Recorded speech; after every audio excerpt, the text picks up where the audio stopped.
जानता हूँ तुम्हें सहारे की ज़रूरत नहीं है, तुम्हारी मामा मेरी दोस्त थी, उस रिश्ते की कुछ जिम्मेदारियाँ बनती हैं मुझ पर। मैं ये नहीं चाहती कि कोई भी किसी अपने को खोए सिर्फ एक दिल की वजह से।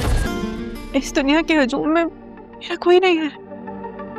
बस अगर कुछ इस दुनिया में हमारा रह जाएगा तो वो हमारी यादें हैं।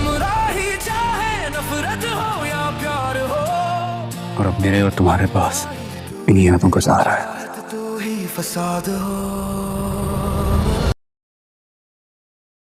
अलिफ सुबह हॉस्पिटल नहीं पहुंचती तो वहाँ पर सिहान चंदा हॉस्पिटल में एडमिट है। उसकी इलाज ना होने पर वो बहुत गुस्सा होता है और वो पहले तो गुस्से में आता है उसके घर। जब उसकी माँ का डेथ हो जाती है तो वहाँ की हेल्प करने के लिए कोई नहीं होता। मरीम की कफन दफन करवाने के लिए उसका कोई रिश्तेदार मौजूद नहीं होता, तो वहाँ पर सिहान उसकी बहुत हेल्प करता है।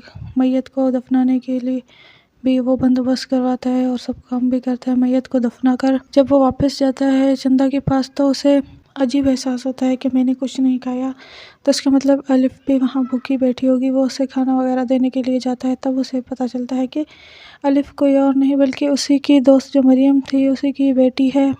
मगर जब कब्रिस्तान पर खड़ा होता है तो उसे मन ही मन एहसास हो जाता है जैसे कोई अपना फौत हो जाए या अपना कोई दूर हो जाए, बिछड़ जाता है तो एहसास होता है। वही सारे एहसास से भी फीलिंग्स हो रहे थे जब मरियम को दफना रहा था तब। लेकिन एक बार फिर सिहान जाता है अलिफ के घर, तब वहाँ पता से चलता है कि अलिफ मरियम की बेटी है। तो वो बहुत ही रोता है, चीखता है और अलिफ से वादा करता है कि अब मैं तुम्हारे साथ हूँ, अगर कोई तुम्हारे साथ दे या ना दे मैं हर वक्त तुम्हारे साथ रहूँगा। कोई भी काम हो, जब भी खुद को अकेला महसूस करो तो कॉल कर देना, मैं आ जाऊँगा।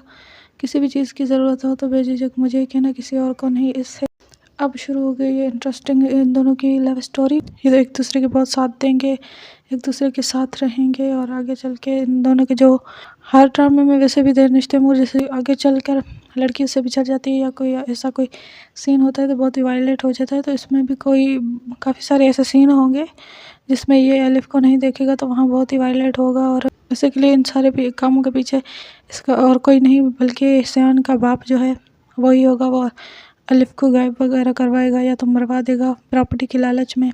पहले तो सिहान और लाला ने उसको बचा लिया था, मरियम को, उसकी प्रॉपर्टी। ये सारी बातें जो अलिफ के साथ और जो मरियम की प्रॉपर्टी के साथ उस